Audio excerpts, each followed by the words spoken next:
Today I'm going to show you how to use just your iPhone to control a smart plug and a smart bulb.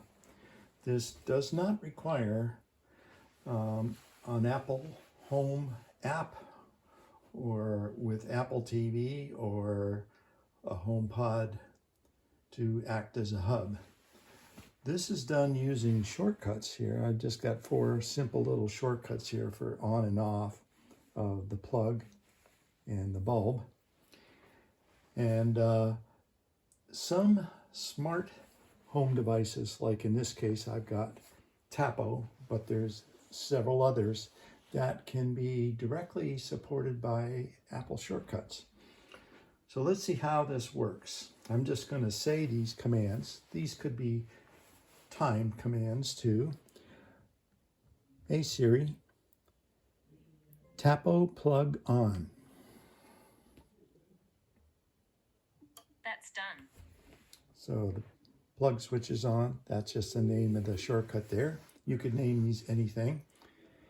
Hey Siri, Tapo plug off. Done. Okay, now for the bulb here.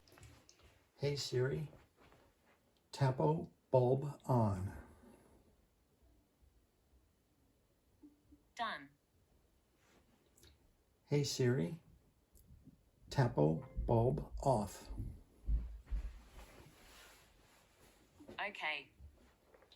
And of course, there's a lot more that you can do with this. You can do voice control. You could do timed alerts or person detection, anything that personal automations can trigger on, such as even messages received.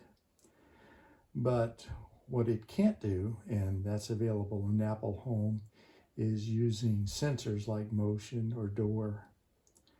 But this is a very simple way to get started if you just want some low-cost home control using your iPhone.